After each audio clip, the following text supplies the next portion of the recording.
और देखिए, राजनीतिक प्रेक्षकों का ये भी मानना है कि 1 फरवरी को जो देश के वित्त मंत्री ने बजट पेश किया था, पॉपुलर बजट था, अब तक का सबसे पॉपुलर बजट। तो उसमें ये भी कहा जा रहा है कि राहुल गांधी की जो यात्रा थी, उसमें जो फ़ायदा अब तक संभावित फ़ायदा मैं कहूँगी राहुल गांधी की यात्रा का, उसको झटका लगा है। तो आप इसको लेकर के क्या कहना चाहेंगे? आप इससे कितना सहमत हैं? देखिए, दो अलग अलग विषय हैं, लेकिन अगर आप पॉलिटिकल गेन्स की बात कहते हैं, राहुल गांधी के विजिट की, लोगों में चर्चा की बात कहते हैं, तो चर्चा डाइल्यूट हो गई है। लोगों का जो फोकस है बजट पे हो गया है, और एक बार जब बजट फोकस डाइल्यूट हो जाता है, फिर पता नहीं कब लौट के फोकस वापस आता है वहाँ पे जो है।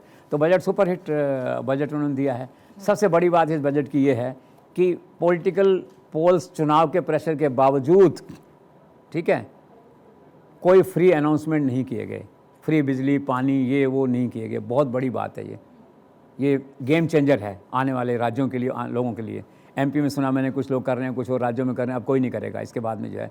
तो पहली उपलब्धि नरेंद्र मोदी की ये है कि बिना फ्री इसके, बिना पोल प्रेशर के उन्होंने ग्रोथ को आगे करके, ग्रोथ को सामने रख के अपना बजट बनाया है। उसमें जो है सेकंड क्या है, 35,000 करोड़ के उन्होंने रिलीफ वगैरह दी हैं। और अमृत काल है, ये अमित शाह ने कहा है, मध्यम वर्ग के लिए अमृत काल का बजट है ये। और जो बीजेपी का जो ट्रेडिशनल वोट बैंक है उसके फ़ायदे का है, तो बैलेंस है। और दूसरी एक बात और है कि इस बजट को आज के बजट की तरह नहीं देखा जाना चाहिए।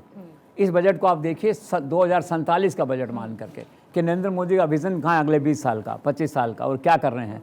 आज इंफ्रास्ट्रक्चर पे फोकस है सारा का सारा हमारा, आगे जाके मोटे अनाज उगाने पे फोकस रहेगा। विश्वगुरु भारत बनना चाहता है, सारे संसार को भारत फीड करे। एक ज़माने में हम लोग PL 480 अनाज मंगाते थे अमेरिका से, अब वो बिल्कुल रिवर्स हो जाए, सारे संसार को, देश को हम अनाज खिलाएं। तो बजट क्या है, दूरगामी विजनरी बजट है, आप इसको कह सकते हैं। आज टाइम्स ऑफ इंडिया ने बहुत अच्छा लिखा, उसने लिखा यस फाइनेंस मिनिस्टर जो है, और कहती is the best budget since 2014।